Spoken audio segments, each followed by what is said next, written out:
नमस्कार मित्रहो, भीमभाष्य या माझ्या ऑडिओ व्हिज्युअल पॉडकास्ट सिरीजमध्ये आपणा सर्वांचं मनपूर्वक स्वागत. भीमभाष्य या दृकश्राव्य महामालिकेमध्ये महामानव डॉक्टर बाबासाहेब आंबेडकरांच्या बहुआयामी प्रतिभेचे तब्बल 25 पैलू, 25 भाग मी आपल्या सर्वांसाठी उलगडून दाखवणार आहे. या महामालिकेमध्ये प्रत्येकी साधारण 20 मिनिटाचा एक असे एकूण 54 एपिसोड्स असणार आहेत. आणि या माध्यमातून डॉक्टर बाबासाहेब आंबेडकरांचे विचार, त्यांचं कार्य, त्यांचं तत्त्वज्ञान आणि सगळ्यात विशेष म्हणजे त्यांनी आपल्या भारत देशासाठी जे स्वप्न पाहिलं होतं ते स्वप्न मी आपल्या सर्वांसाठी सादर करण्याचा प्रयत्न करणार आहे. चला तर पुढे जाऊया.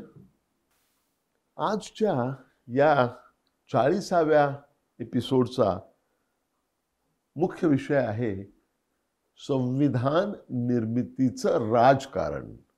म्हणजे ज्या कॉन्स्टिट्यूएंट असेंब्लीने, संविधान सभेने आपल्या देशाचं अंतिम संविधान हे पारित केलं, त्या संविधान सभेचं, त्या कॉन्स्टिट्यूएंट असेंब्लीचं निर्माण कसं झालं या प्रक्रियेबद्दल मी आपल्याला समजावून सांगणार आहे. 1930 ते 1932 या कालखंडामध्ये इंग्लंडमध्ये 3 गोलमेज परिषदांचं आयोजन करण्यात आलेलं होतं. आणि त्या 3 गोलमेज परिषदांच्या आयोजनानंतर ब्रिटिश सरकारने एक श्वेतपत्रिका काढली. आणि त्या श्वेतपत्रिकेमध्ये अनेक सूचना करण्यात आल्या होत्या, अनेक प्रस्ताव होते. त्याला प्रत्युत्तर देताना पहिल्यांदाच अधिकृतपणे भारतीय काँग्रेस पक्षाने कॉन्स्टिट्यूएंट असेंब्ली तयार करावी, संविधान निर्मितीसाठी संविधान सभा निर्माण करावी अशी अधिकृतपणे पहिल्यांदा मागणी काँग्रेसने केली. ती या श्वेतपत्रिकेला प्रतिक्रिया म्हणून, आणि ती देखील 1934 साली. त्यानंतर 1936 साली ज्यावेळी काँग्रेसचं फैजपूरला अधिवेशन भरलं होतं, ज्याचे अध्यक्ष होते स्वतः जवाहरलाल नेहरू, त्यांनी आपल्या अध्यक्षीय भाषणामध्ये असं सांगितलं की संविधान सभा निर्माण करण्याची आमची मागणी ही काँग्रेसच्या आजच्या नीतीची ती कोनशिला आहे, आधारशिला आहे, असं विधान पंडित जवाहरलाल नेहरू यांनी केलं होतं. आणि ही जी सूचना करण्यात आली संविधान सभा निर्माण करण्याची, त्याला मात्र उत्तर द्यायला ब्रिटिशांना 6 वर्ष आणखी जावी लागली. 1942 साली त्यांनी त्याला मान्यता दिली. आणि ती देखील केव्हा, ज्यावेळी 1939 पासून दुसऱ्या महायुद्धाचा भडका उडाला त्यानंतर. मार्च 1942 मध्ये तर परिस्थिती अशी होती की जपानी लोकांचं आशियावरती आक्रमण होणार हे जवळजवळ निश्चित झालं होतं. आणि त्यावेळी ब्रिटिश पंतप्रधान जे होते विन्स्टन चर्चिल यांनी एक नवीन मिशन भारतामध्ये पाठवली. त्याचे प्रमुख होते सर स्टॅफर्ड क्रिप्स. त्याचा उद्देश असा होता की सगळ्या भारतीयांचं सक्रिय सहभाग दुसऱ्या महायुद्धात व्हावा, जेणेकरून दोस्त राष्ट्रांचे हात बळकट होतील अशी त्यामागे कल्पना होती. आणि त्यासोबतच, या प्रस्तावासोबतच त्यांनी ड्राफ्ट डिक्लेरेशन बरोबर घेऊन आले होते क्रिप्स मिशन. काय होतं बरं त्यामध्ये असं अभिवचन देण्यात आलं होतं की भारताचं एक स्वतंत्र उपनिवेश, डॉमिनियन स्टेटस देऊन भारताचं युनियन असं राष्ट्र तयार करायचं. दुसरं अभिवचन त्यांनी दिलं होतं ते म्हणजे कॉन्स्टिट्यूएंट असेंब्ली तयार करायची, जिच्या माध्यमातून भारतासाठी नवीन संविधान तयार करता येईल.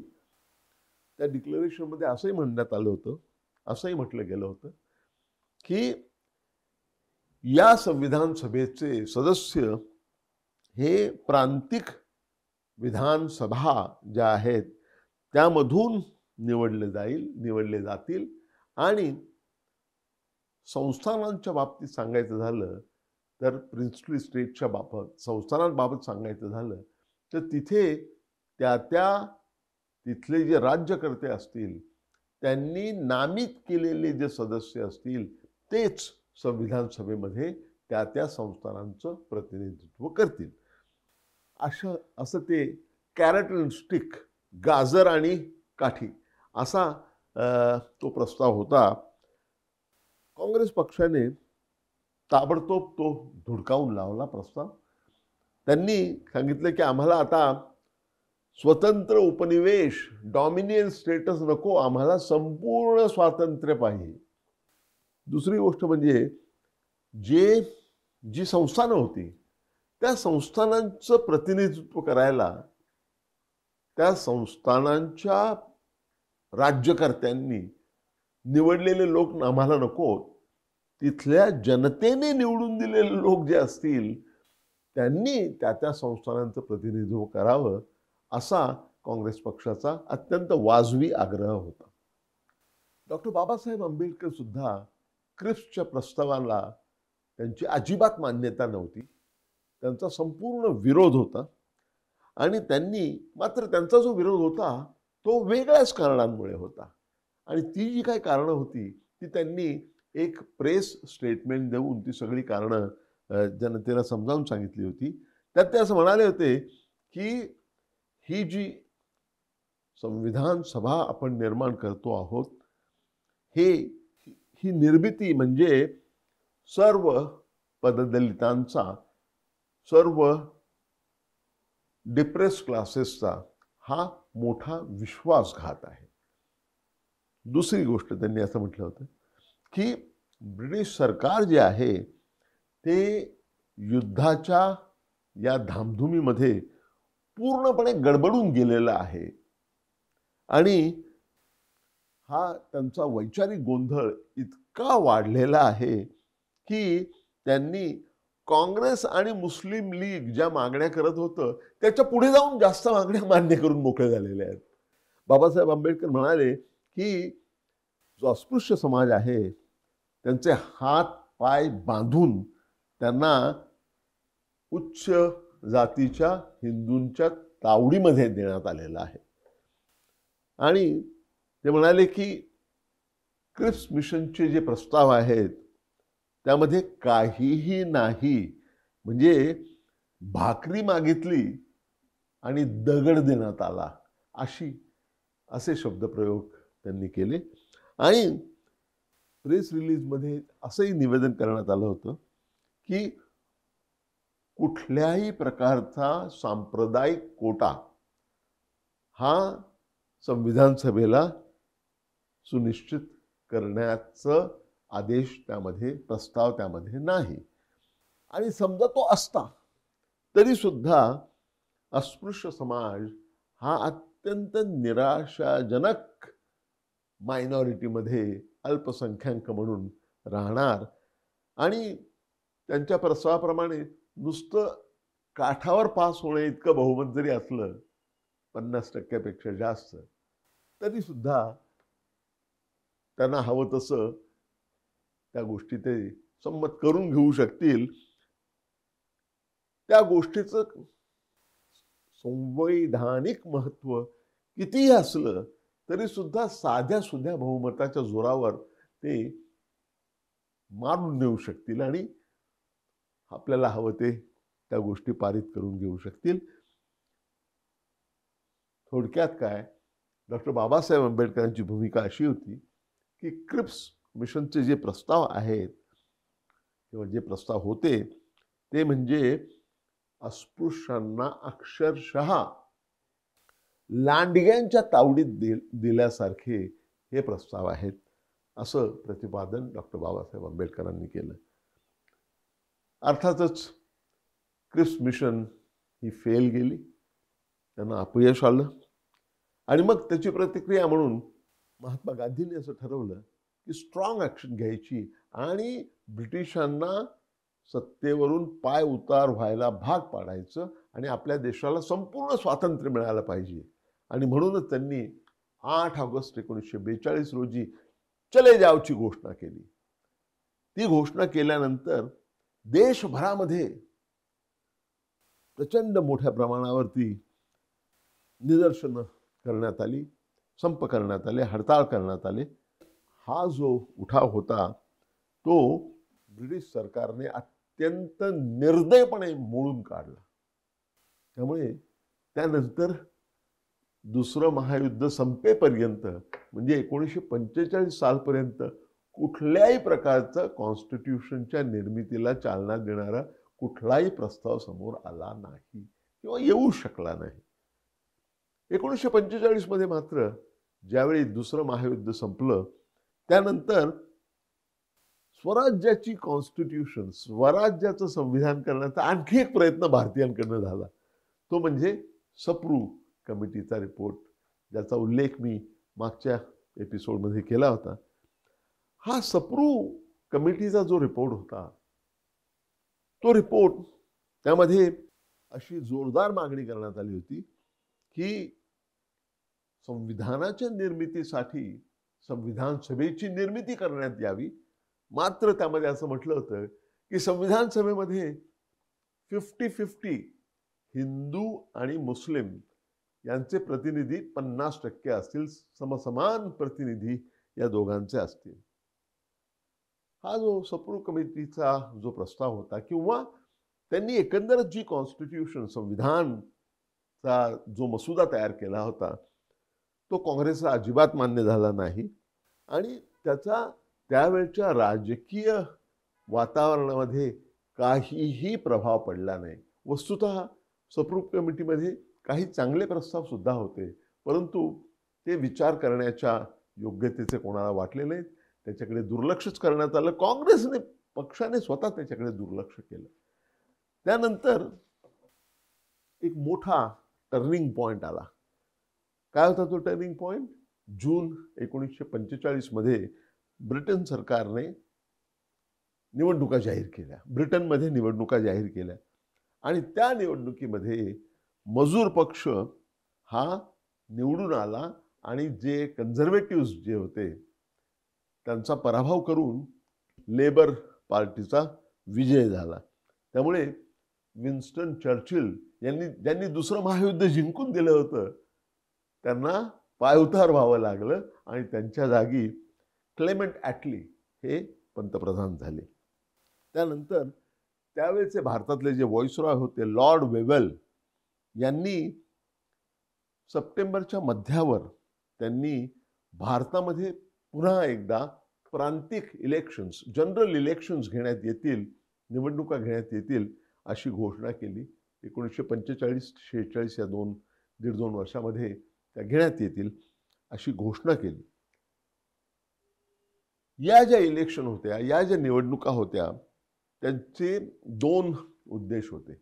पहिला उद्देश अर्थातच पुन्हा एकदा प्रांतिक विधानसभा निर्माण करणे. हा तुम्हाला आठवत असेल की पहिल्यांदाच प्रांतिक निवडणुका झाल्या 1937 मध्ये आणि त्या प्रांतिक विधानसभांचं कामकाज चालू असताना ज्यावेळी 1939 साली दुसरं महायुद्ध भडकलं त्यावेळी काँग्रेस पक्षाने त्यांचं मत विचारात घेतलं नाही युद्धाच्या काळामध्ये, म्हणून त्यांनी सर्वांनी राजीनामे दिले काँग्रेसच्या मंत्रिमंडळांनी. त्यामुळे ते सगळंच प्रकरण फिसकटलं होतं. पुन्हा एकदा प्रांतिक निवडणुका घ्यायच्या असा प्रस्ताव होता आणि त्या निवडणुका 45-46 सालमध्येच घ्यायच्या असा पहिला प्रस्ताव होता. आणि दुसरा प्रस्ताव होता की देशाला संविधान सभा द्यायची. जी रखडलेली आहे ती गोष्ट आता आपण करायची. मधल्या काळामध्ये डॉक्टर बाबासाहेब आंबेडकरांनी आपली इंडिपेंडंट लेबर पार्टी ही बरखास्त करून व्यापक पायावर दुसऱ्या एका राजकीय पक्षाची स्थापना केली होती. त्याचं नाव All India scheduled caste federation. म्हणजे केवळ लेबरवर किंवा श्रमिकांवर अवलंबून न राहता सर्व अनुसूचित जातीच्या लोकांचा हा पक्ष होता आणि देशभरातल्या अनुसूचित जातीच्या समूहांच्या वतीनं ही निवडणूक लढवायचा त्यांनी निर्धार केला होता.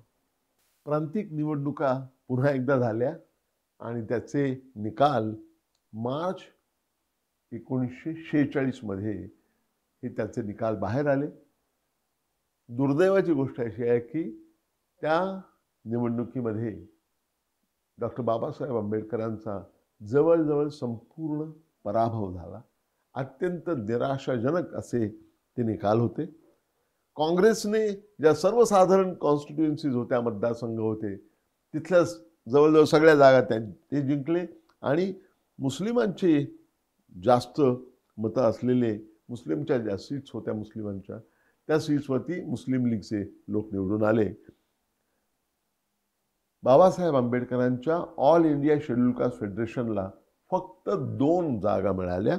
त्यातली एक बंगालमधून मिळाली आणि दुसरी CPN बेरार म्हणजे मध्य प्रांत आणि विदर्भ याचं जे एकत्र राज्य होतं त्यांच्यामध्ये. आणि हा फारच मोठा धक्का होता बाबासाहेब आंबेडकरांच्या करिअरला आणि त्यांची राजकीय दृष्ट्या मोठ्या पिछेहाट झाली. मधल्या काळामध्ये 15 मार्च 1946 या दिवशी नव्यानेच निवडून आलेले पंतप्रधान क्लेमेंट ॲटली यांनी स्पष्टपणे जाहीर केलं की भारत देशाला पूर्ण स्वातंत्र्य मिळण्याचा अधिकार आहे, हा त्यांचा हक्क आहे. आणि ही घोषणा केल्यानंतर लगेचच 25 मार्चला कॅबिनेट मिशन भारतामध्ये आलं. त्याला कॅबिनेट मिशन यासाठी म्हणत होते की ब्रिटिश सरकारमधले 3 कॅबिनेट मंत्री त्यामध्ये समावेश त्यांचा झालेला होता आणि त्या मिशनचं काम असं होतं की सत्तांतर घडवून आणायचं, म्हणजे ब्रिटिशांच्या हातून सत्ता काढून घेऊन ती भारतीय नेतृत्वाकडे सोपवायची. हे त्या कॅबिनेट मिशनचं मुख्य काम होतं. दुसरं अत्यंत महत्त्वाचं काम त्या कॅबिनेट मिशनकडे होतं ते म्हणजे सर्व पक्षाच्या राजकीय नेत्यांची चर्चा करून संविधान कसं तयार करायचं याच्याबद्दल चाचपणी करायची आणि संविधान सभा निर्माण करायची. हे फार महत्त्वाचं आणि फार मोठं आव्हान कॅबिनेट मिशन पुढे होतं. डॉक्टर बाबासाहेब आंबेडकर इतर सगळे नेते जसे भेटले तसे ते स्वतःही जाऊन कॅबिनेट मिशनला भेटले आणि अस्पृश्यांच्या वतीने त्यांनी स्टेटमेंट्स दिली. जी एक फार महत्त्वाची बैठक झाली त्या बैठकीचे मिनिट्स बाहेर आलेले आहेत, इतिवृत्त बाहेर आलेलं आहे. त्यावरून असं दिसतं की डॉक्टर बाबासाहेब आंबेडकरांनी सांगितलं की आम्हाला कॉन्स्टिट्यूंट असेंब्लीच मुळी नको, आम्हाला संविधान सभेची गरजच नाही, कारण ही जी संविधान सभा तुम्ही निर्माण करणार आहात त्यामध्ये उच्च जातीच्या हिंदूंचं प्राबल्य असणार आहे आणि जे अनुसूचित जाती जमातीचे लोक आहेत त्यांना फारच कमी, त्यांना आवाजच उठवता येणार नाही, अत्यंत क्षीण झालेला त्यांचा आवाज असेल आणि त्यांच्याकडे इतके ते अल्पसंख्याक असतील की त्यांना सहजपणे डावलून सरकारला पुढे जाता येऊ शकेल. त्यामुळे मला हे अजिबात मान्य नाही असं त्यांनी सांगितलं. दुसरी अत्यंत महत्त्वाची गोष्ट त्यांनी प्रस्ताव जो दिला कॅबिनेट मिशनला, खूप लोकांना तो माहिती नाहीये. डॉक्टर बाबासाहेब आंबेडकरांनी असा प्रस्ताव दिला, ते म्हणाले की ही जी संविधान सभा आहे ही संविधान सभा त्यांच्यापुढे 2 आव्हानं आहेत. पहिलं आव्हान जे आहे ते संवैधानिक गोष्टी करण्याचं जे काम तज्ज्ञांचं आहे. दुसरं जे आहे ते सांप्रदायिक जे इश्यू आहेत, हिंदू मुसलमान संघर्ष, ते इतरांना करता येऊ शकेल राज्यकर्त्यांना. परंतु जे संवैधानिक काम स्वरूपाची जी कामं आहेत ती करण्यासाठी तज्ज्ञच पाहिजेत. ते येरागबाळ्याचे काम नव्हे. त्यामुळे ही कामं एक्सपर्ट्स तज्ज्ञांकडेच सोपवली पाहिजेत. आणि त्यांनी असा प्रस्ताव मांडला की सरकारने एक नवीन कमिशन तयार करावं, ज्याचं नेतृत्व जगभरातले म्हणजे इंग्लंडमधले असतील किंवा अमेरिकेमधले असतील, परंतु संविधानाचे जे तज्ज्ञ आहेत त्या सर्वोच्च तज्ज्ञाला बोलवायचं आणि त्या तज्ज्ञाला किंवा त्या तज्ज्ञ व्यक्तीला 2 भारतीय तज्ज्ञांची मदत घेऊन त्या कमिशनने संविधानिक आराखडा तयार करावा. संविधान सभेची वगैरे काही गरज नाही.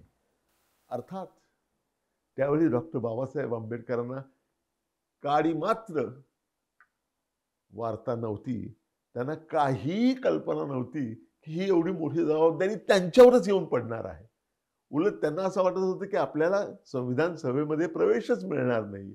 त्यामुळे त्यांनी सांगितलं की मला संविधान सभाच नको आहे. त्याच्याऐवजी हा एक्सपर्टचा ग्रुप तयार करा आणि त्यांच्याकडून तुम्ही कॉन्स्टिट्यूशन लिहून घ्या. आणि बाबासाहेबांनी ही सूचना केली की तज्ज्ञांच्या मदतीनेच ती करा आणि त्यातून जागतिक पातळीवरचे तज्ज्ञ आणून आणि भारतीय तज्ज्ञांना बरोबर घेऊन करा. ही सूचना डॉक्टर बाबासाहेब आंबेडकरांच्या त्यांची व्यावसायिकता प्रोफेशनलिझम किती उच्च स्तराचा होता याची निदर्शक आहे असं मला वाटतं. कॅबिनेट मिशन त्यांनी आपला प्लॅन प्रपोज केला, सुचवला. तो मे 16, 1946 सुचवला म्हणून त्याला मे 16 प्लॅन ऑफ मे 16 असंच म्हणायचे. त्या प्लॅनमध्ये असं सुचवण्यात आलं होतं की युनायटेड डॉमिनियन ऑफ इंडिया म्हणजे सगळ्या प्रांतांचं एक लूज कॉन्फेडरेशन असं तयार करून भारत देश तयार करायचा. आणि त्यांनी प्रस्ताव मांडला होता की कॉन्स्टिट्यूएंट असेंब्लीसाठी इलेक्शन्स घ्यायची. त्यांचा हा जो प्रस्ताव होता तो काँग्रेसने तात्काळ नाकारला. मुस्लिम लीगने तो तात्काळ नाकारला. लगोलग ब्रिटिश सरकारने आणखी एक पर्यायी प्लॅन तयार केला जो जून 16 आला, म्हणून त्याला प्लॅन ऑफ जून 16 असंच म्हणण्यात येतं. कॅबिनेट मिशनने जो प्लॅन केला होता त्याप्रमाणे संविधान सभेच्या निर्मितीसाठी इलेक्शन्स व्हावेत आणि ते इलेक्शन्स प्रांतिक विधानसभांमधून व्हावेत, त्यातून ते सदस्य निवडले जावेत हे अवश्य होतं. मात्र त्यामध्ये अशी एक मेख मारून ठेवली होती की अस्पृश्य समाजाला त्यात कुठलंही प्रतिनिधित्व मिळणार नाही. त्यांनी असं म्हटलं होतं की ही जी संविधान सभा होणार आहे त्यामध्ये निवडलेले लोक हे सगळ्या प्रांतिक विधानसभांमधून येतील आणि त्यासाठी त्यांनी प्रांतिक विधानसभांची 3 गटांमध्ये त्याचं वर्गीकरण केलं होतं, विभागणी केली होती. मुस्लिम, सिख आणि जनरल. आणि या तिन्ही गटांना आपला आपला कोटा ठरवून देण्यात आला होता. म्हणजे मुस्लिमांना कोटा, सिख समाजाला कोटा आणि इतर जनरल कोटा. जनरल कोट्यामध्ये सगळेच येणार. त्यामध्ये जनरल कोट्यामध्ये सगळे हिंदू येणार, सगळे अनुसूचित जातीचे लोक येणार, सगळे भारतीय ख्रिश्चन्स येणार. म्हणजे सगळे उरलेले जे आहेत ते सगळे या जनरल कोट्यामध्ये येणार. ही योजना अशी होती की त्रिभाजन केल्यानंतर म्हणजे मुस्लिम, सिख आणि इतर मध्ये सगळे काही आले. असं विभाजन केल्यानंतर त्यांनी प्रस्ताव असा मांडला होता की संविधान सभेवर मुस्लिम सदस्य जर निवडायचा असेल तर मतदान कोण करणार? तर सगळ्या प्रांतिक विधानसभांमध्ये जे मुस्लिम उमेदवार असतील, मुस्लिम सदस्य असतील, त्यांनी मुस्लिम सदस्य निवडून द्यायचा. सिख लोकांची तीच परिस्थिती की शीखांना संविधान सभेमध्ये प्रवेश देताना, निवड करताना सर्व देशातल्या विधानसभांमध्ये जे शीख सदस्य असतील त्यांनी मतदान करून आपला प्रतिनिधी संविधान सभेमध्ये पाठवायचा आणि उरलेले जे आहेत प्रतिनिधी ते उरलेल्या सगळ्या लोकांनी पाठवायचे. म्हणजे त्यामध्ये हिंदू आले, त्यामध्ये अनुसूचित जाती जमाती आल्या, त्यामध्ये भारतीय ख्रिश्चन्स आले आणि इतर जे सगळे उरलेले सगळे मुस्लिम आणि शीख सोडून बाकी सर्वजण त्यांच्यासाठी जनरल कोटा आणि त्या कोट्यातून कोणीही निवडून येऊ शकतं.